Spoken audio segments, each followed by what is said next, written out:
Kelebihan Indonesia sebagai negara yang terletak di garis khatulistiwa adalah sinar matahari yang berlimpah dan curah hujan yang merata sepanjang tahun. Tidak seperti negara 4 musim, kita sebenarnya memiliki modal untuk menjadi penghasil produk-produk hortikultura yang layak diperhitungkan di mancanegara.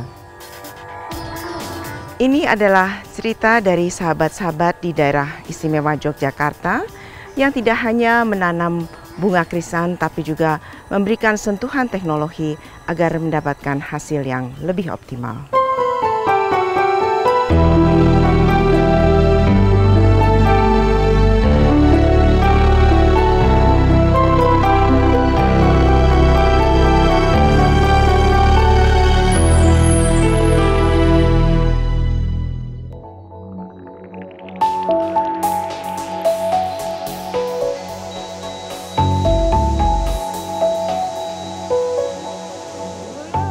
Hari masih pagi saat warga di Desa Gerbosari, Kecamatan Samigaluh, Kabupaten Kulon Progo, Yogyakarta memulai aktivitas.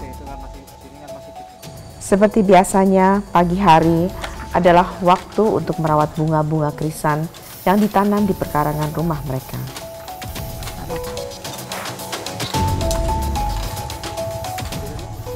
Krisan yang juga dikenal dengan nama aster atau seruni adalah bunga yang berasal dari Tiongkok dan banyak dibudidayakan di Belanda. Meskipun bukan tanaman asli Indonesia, krisan mampu beradaptasi di lingkungan tropis. Bahkan, krisan yang juga dikenal sebagai bunga seribu warna punya kelebihan lain, yakni dapat berbunga sepanjang tahun dan memiliki daya tahan yang cukup lama setelah panen. Tak heran jika krisan menjadi salah satu primadona Indonesia. Namun, seperti umumnya tanaman subtropis, krisan adalah tanaman hari pendek yang untuk tumbuh tidak boleh terkena sinar matahari langsung. Karenanya, Desa Gerbosari yang berada di ketinggian 700 meter di atas permukaan laut adalah lokasi ideal untuk budidaya krisan. Para petani Gerbosari tergabung dalam paguyuban Seruni Menoreh. Untuk sekarang kita bergerak dalam bidang tanaman bunga potong krisan. Itu pertama, baru satu itu dulu. Nanti perkembangannya bisa berkembang pada tanaman tanaman hias yang lain. Paguyuban Seruni Menoreh menaungi 6 kelompok tani. Areal tanam bunga krisan mereka tersebar, tidak terpusat. Untuk luasan sampai saat ini kita baru ada sekitar 5.000 meter persegi ataupun setengah hektar. Meski areal tanamnya tidak terlampau luas, hasilnya terasa banyak karena krisan termasuk tanaman dengan produktivitas tinggi. Kita menggunakan untuk lahannya, kita menggunakan seperti pekarangan rumah. Kita gunakan lahan yang kosong, yang kurang produktif. Kemudian kita gunakan untuk tanaman ini sehingga akan menghasilkan produksi yang peningkatan produksi ataupun pendapatan masyarakat petani.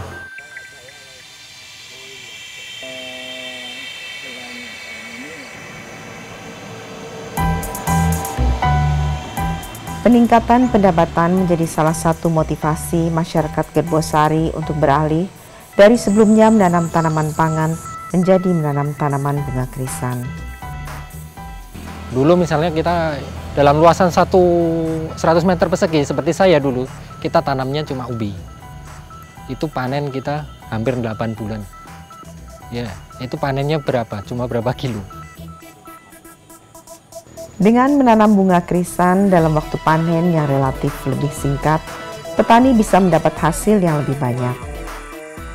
Tapi kemudian saya berubah ke krisan, akhirnya dalam waktu 3 bulan sampai 4 bulan saya dapat minim, saya harus 1,5 juta itu dapat.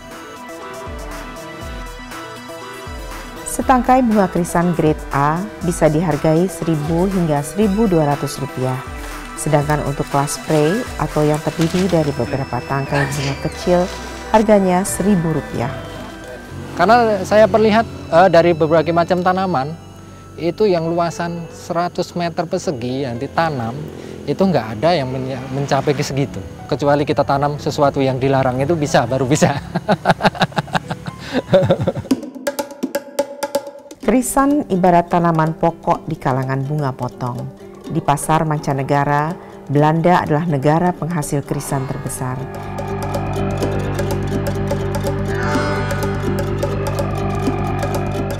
Sedangkan di dalam negeri, Jawa Barat adalah daerah penghasil bunga krisan terbesar di Indonesia.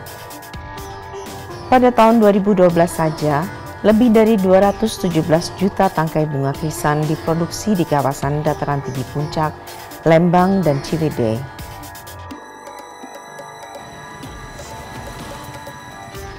Yogyakarta adalah daerah yang cukup banyak membutuhkan bunga krisan. Sebagai daerah tujuan wisata, banyak hotel dan penginapan yang membutuhkan krisan untuk alasan dekoratif, belum lagi untuk keperluan upacara adat dan lain sebagainya. Namun kontur daerah Yogyakarta umumnya adalah daerah dataran menengah dan rendah. Ini bukan habitat yang ideal untuk menanam bunga krisan. Permintaan bunga krisan tidak sebanding dengan produksinya. Salah satu penyebabnya, krisan hanya bisa ditanam di dataran tinggi. Oleh karena itu, perlu terobosan-terobosan agar krisan juga bisa ditanam di dataran rendah. Seperti apa terobosan-terobosannya? Kita lihat nanti.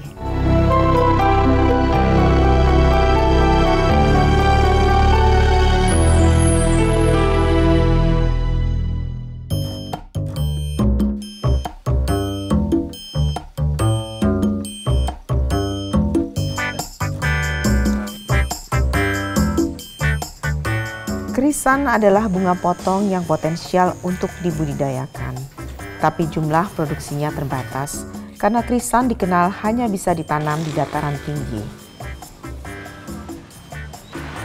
Padahal permintaan akan bunga potong asal Tiongkok ini sangat tinggi dan bisa meningkatkan taraf hidup petani. Potensi ekonomi bunga krisan potong dilihat oleh Andi, Ketua Asosiasi Petani Bunga Krisan di Hargo Binangun. Yang jelas karena kita melihat prospeknya ke depan itu masih besar gitu. Karena kita mencukupi kebutuhan Jogja aja baru 20% kan gitu.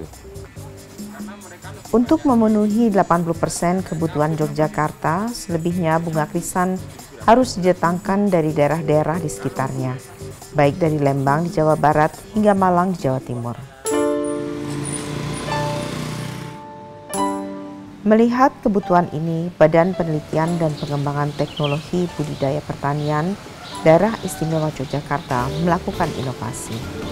Sebetulnya Daerah Istimewa Yogyakarta atau di sini adalah salah satu pilot project awalnya tahun 2005 untuk pengelolaan tanaman terpadu krisan.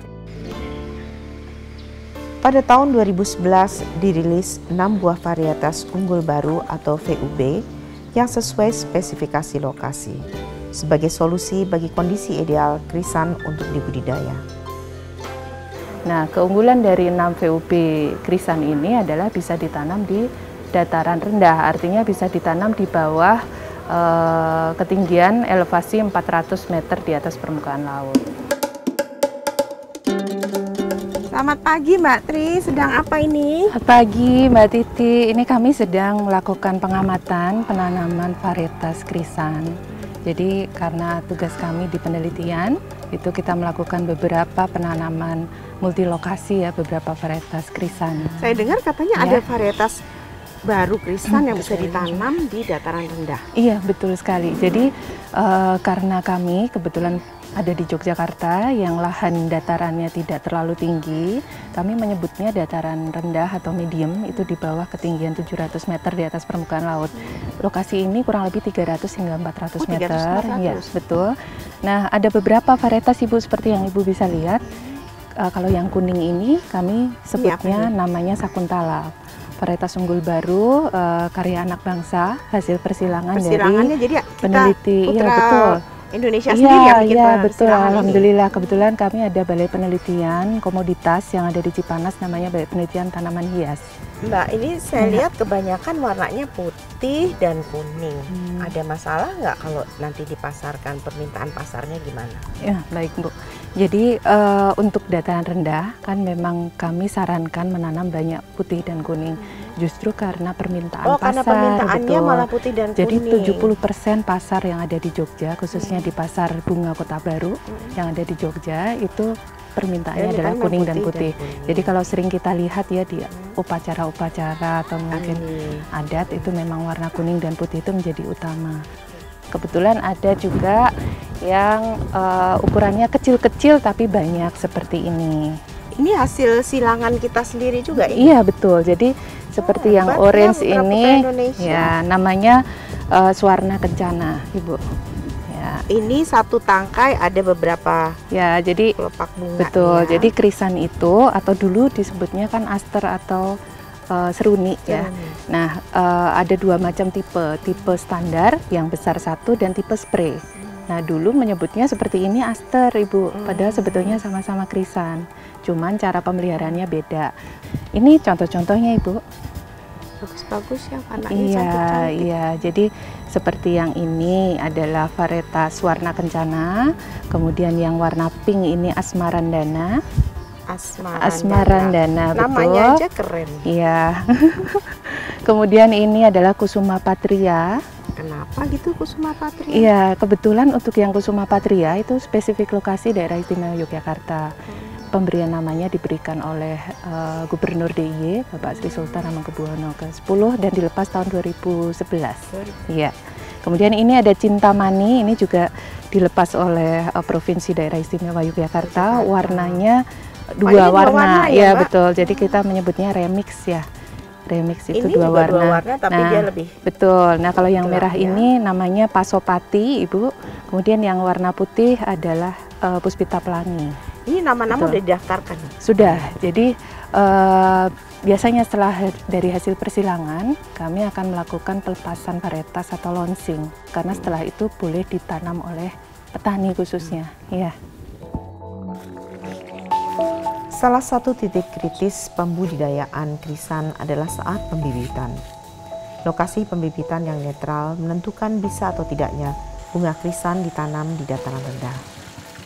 Untuk di sini itu ya, untuk daerah sini kan ketinggian tempat juga hitungannya masih medium. Jadi ketinggian tempat 500 dari DPL itu masih ketinggian yang sangat minim buat krisan. Jadi untuk pertumbuhan sih oke, bagus pertumbuhan.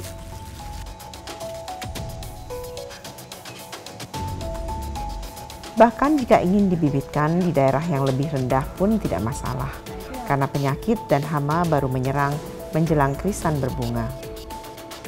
Jadi karena dia umurnya kan ya dari dia keluar tunas sampai dia siap diambil kan paling sekitar 2 minggu. Pak Andi, apa kabarnya? Baik, Bu. Ya, Pak Andi, berapa kelompok tani yang tergabung dalam asosiasi yang Bapak pimpin? Terus berapa luasan lahannya? Saat ini kita ada sekitar 12 kelompok.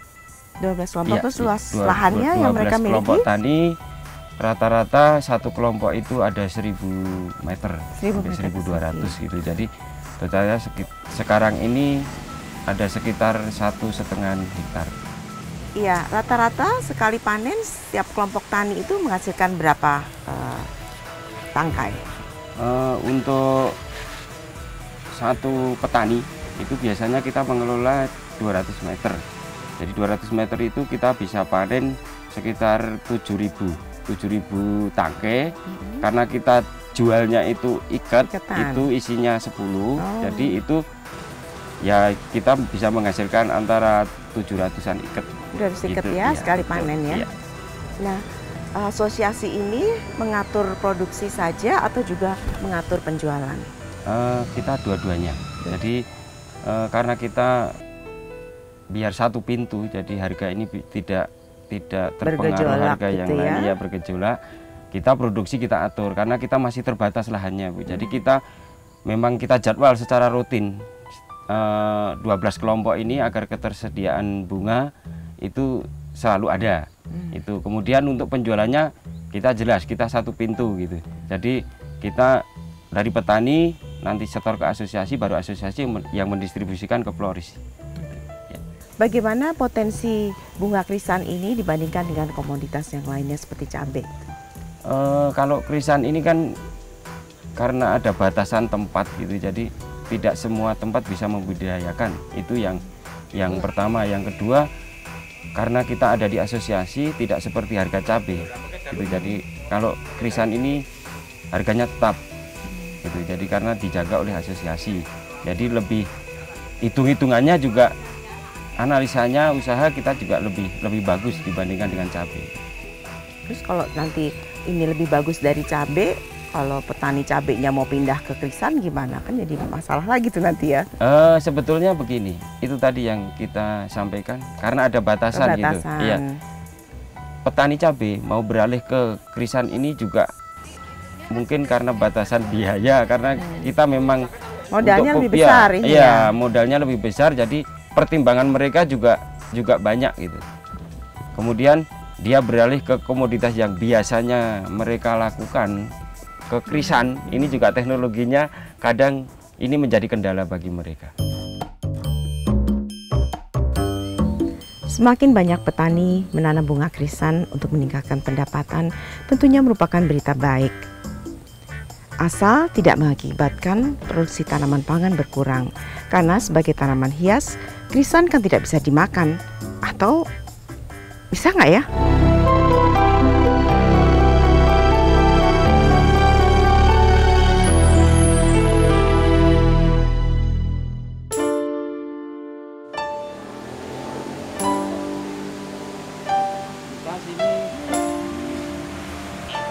Yuk kita cari.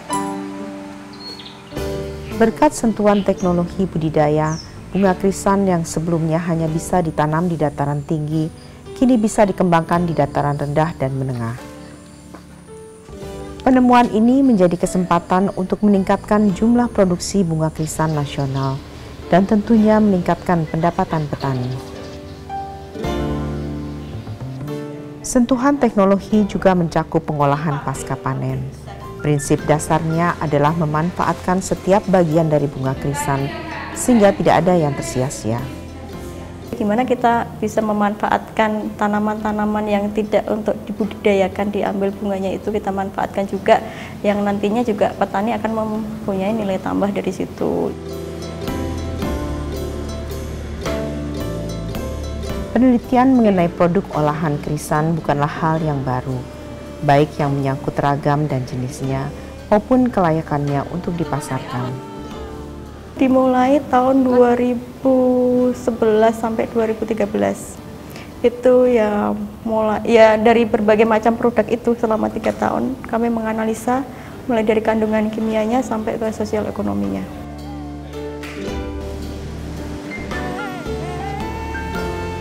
Produk olahan krisan yang dihasilkan antara lain teh, keripik daun, permen, dan minuman instan.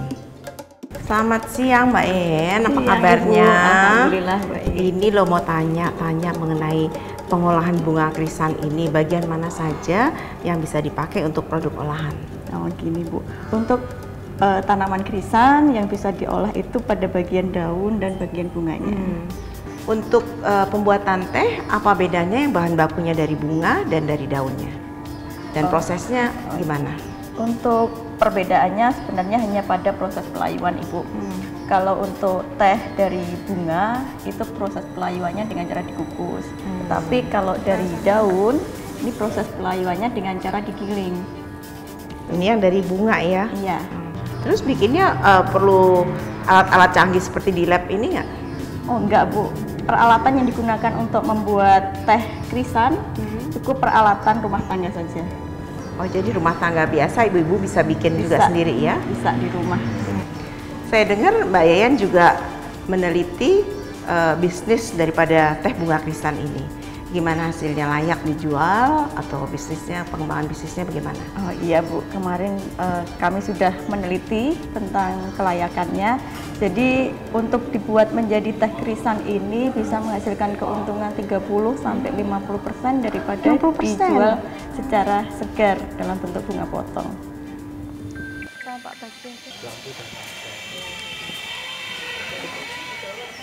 Banyak warga desa Gerbosari, Kecamatan Samigaluh, kini terbiasa membuat produk olahan dari krisan. Salah seorang diantaranya adalah Siti Rohimah. Kalau saya biasanya hanya bunganya untuk instan, daunnya untuk keripik gitu, sama permen. Kendati mudah diolah, ada beberapa hal yang perlu diperhatikan untuk membuat keripik krisan. Salah satunya adalah tidak boleh tercemar pestisida. Yang saya tanam khusus untuk buat keripik yang tidak saya semprot dan yang tidak pakai pupuk yang dari pabrik, itu pupuknya organik.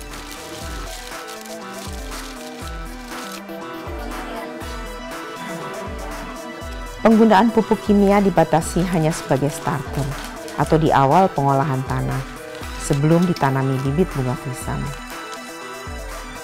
Kelebihan krisan sebagai produk yang bisa dikonsumsi adalah memiliki kandungan antioksidan yang berfungsi untuk meregenerasi sel.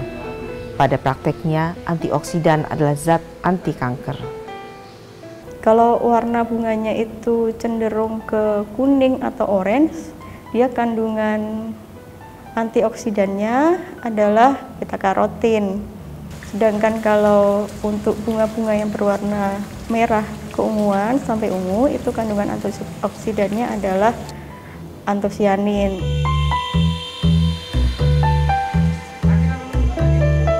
Produk olahan seperti kerupuk krisan memang belum banyak yang memproduksi. Karenanya penjualannya pun masih sangat terbatas. Tapi melihat keunikan produk dan kandungan gizinya, bukan tidak mungkin nantinya akan bisa diproduksi paling tidak dalam skala industri kecil dan menengah. Karena sampai saat ini di masyarakat untuk olahan krisan itu juga masih jarang. Dan hasil kemarin uji coba di Samigaluh itu ternyata penerimaan masyarakat terhadap produk olahan ini sangat bagus. Jadi sampai ada beberapa KWT yang sampai kewalahan menerima order pesanan dari masyarakat.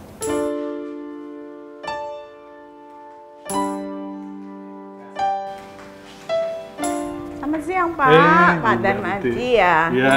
Pak, apa latar belakang dan motivasi memperkenalkan penelitian mengenai bunga krisan ini di Yogyakarta? Iya, baik Ibu. Jadi di Jogja ini termasuk daerah-daerah yang mempunyai lokasi atau lahan yang sempit, sehingga kita memilih mengintroduksikan atau memilih varietas-varietas atau tanaman yang unggulan, sehingga bisa bernilai ekonomis tinggi karena untuk mengcover tadi tanah yang sempit. Nah, salah satunya adalah kita mengintroduksi teknologi bunga krisan yang sebenarnya sudah kita teliti cukup lama. Adaptasinya di Yogyakarta ternyata cukup baik.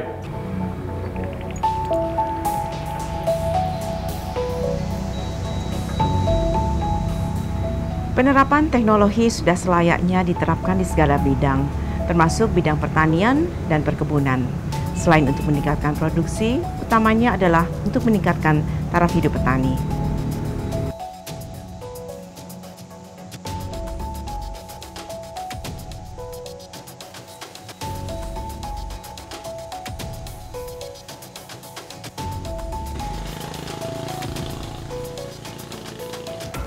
Assalamualaikum, saya Titi Soeharto. Sampai jumpa di episode cerita dari sahabat yang lebih menarik minggu depan.